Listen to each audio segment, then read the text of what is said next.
நான் வந்து உணவு ரீதியாக ரிசர்ச் பண்ணுறதுக்கு மேங்களூர் போயிருந்தேன். அங்கே ஒரு நிறைய கம்யூனிட்டிஸ் இருக்காங்க. அதில் ஒரு கம்யூனிட்டி வந்து ஜிஎஸ்பி அப்படின்வாங்க. இவங்க கொங்கினி பேசுவாங்க, கவுட சரஸ்வத் பிராமின்ஸ். அவங்க ரெசிபீஸ்லாம் ரொம்பவே எக்லெக்டிக்காக இருக்கும். எந்த ஒரு அடாப்டேஷன் எப்படி பண்ணியிருக்காங்க அங்கே இருக்கிற ரீஜினல் ப்ராடியூஸ் வச்சு அப்படின்றது தெரியும்.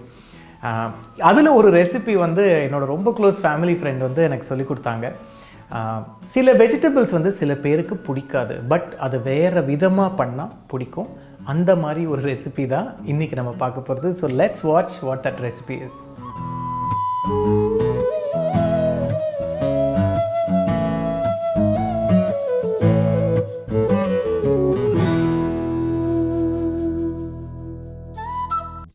கொங்கனி பெண்டே சக்லே, இதுதான். This is how I hope I got the pronunciation right. But இது வந்து ஒரு வெண்டைக்காய் ஒரு மசாலா கறி அப்படின்னு சொல்லலாம். வெண்டைக்காய் பிடிக்காதவங்க ஜாஸ்தி இருக்க மாட்டாங்க. பட் அப்படி உங்களுக்கு அது பிடிக்கல, இல்லை ஒரு வேறு வேரியேஷனில் நீங்கள் அதை சாப்பிடணுன்னா this recipe is for you. இந்த ரெசிபிக்கு I'm going to be using Idhayam நல்லெண்ணெய்.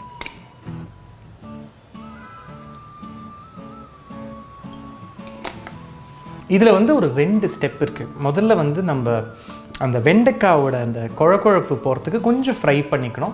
பட் அதோட ஒரு பேஸ்ட் ஒன்று ஆட் பண்ண போகிறோம். அதுவும் வந்து வறுத்து அரைக்கணும். Okay, and that is the beauty about this வெண்டைக்காய் மசாலா கறி. ஓகே, இங்கே எண்ணெய் சூடானதுக்கப்புறம் இதில் வெந்தயம். இங்கே நான் பண்ணுறது வந்து அந்த பேஸ்ட்டுக்கு வேணுங்கிற இன்க்ரீடியன்ட்ஸை நான் வந்து ஃப்ரை பண்ணிக்கிறேன். ஓகே, இது நீங்கள் ட்ரை ரோஸ்ட் வேணுனாலும் பண்ணலாம். வெந்தயம் பொரிஞ்சதுக்கப்புறம் இதில் தனியா, காஞ்ச மிளகாய்,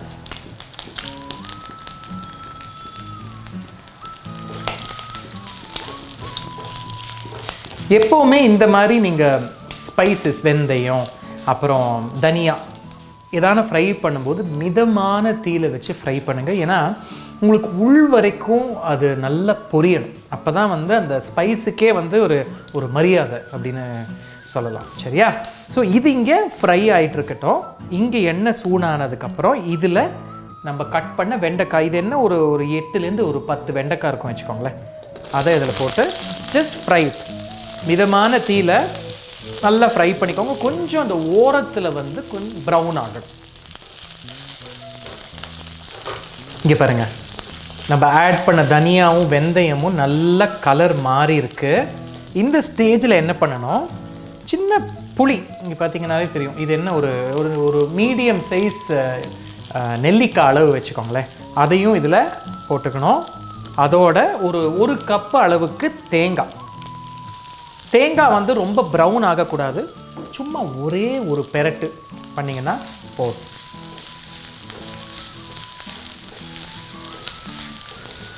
இது பார்த்தீங்களா, அவ்வளோதான்.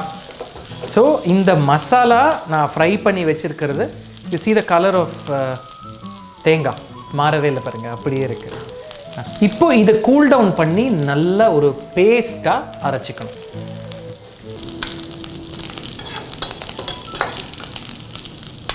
இங்கே நீங்கள் பார்த்தீங்கன்னா இந்த பாருங்கள், இந்த வெண்டைக்காய்லாம் ஒரு பக்கம் வந்து நல்ல ப்ரௌன் ஆகி அந்த குழக்குழப்பு தன்மை போய் இருக்குது. இங்கே நம்ம பேஸ்ட் இஸ் ஆல்சோ ரெடி. இப்போ அந்த பேஸ்ட் இதில் ஆட் பண்ணிக்கலாம்.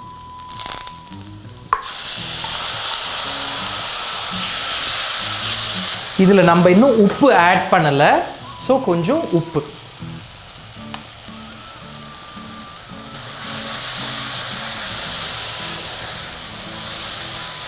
இந்த பேஸ்ட் ஆட் பண்ணதுக்கப்புறம் ரொம்ப குக் ஆகணும்னு அவசியம் கிடையாது. ஏன்னா இந்த இன்க்ரீடியன்ட்ஸ் ஃபார் த பேஸ்ட் எல்லாமே நம்ம வறுத்து அரைச்சிருக்கோம்.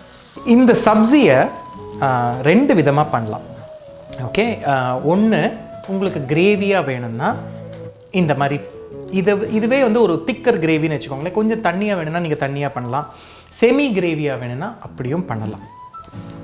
ஓகே, ஸோ இது வந்து நல்ல குக் ஆகணும்.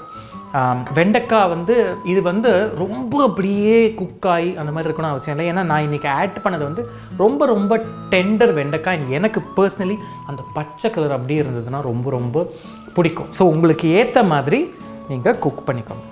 see that இப்போது ஐ வில் டேஸ்ட் இட். ஆஹா, இதில் வாட் ஸ்டாண்ட்ஸ் அவுட், நம்ம ஆட் பண்ணியிருக்கிற புளி, தேங்காய் அண்ட் அந்த வறுத்த தனியா. ஐ மீன் திஸ் இஸ் ஒரு மேஜிக்கல் காம்பினேஷன். ஏன்னா இந்த தனியாவோட வாசனை, தேங்காவோட ஒரு க்ரன்ச்சு, கூடவே நம்ம ஆட் பண்ண அந்த புளியோட ஒரு புளிப்பு எல்லாம் சேர்ந்து வரும்போது it's a play off flavours in your மவுத். இது இன்னும் கூட கொஞ்சம் குக் ஆகணும். பட் நீங்கள் இது எதோட சாப்பிடலான்னா அக்கி ரொட்டி, அரிசி மாவில் பண்ண ரொட்டி, இல்லை வெறும் சாதம், சப்பாத்தி, இடியாப்பம், இது எதோட வேணால் சாப்பிட்லாம்.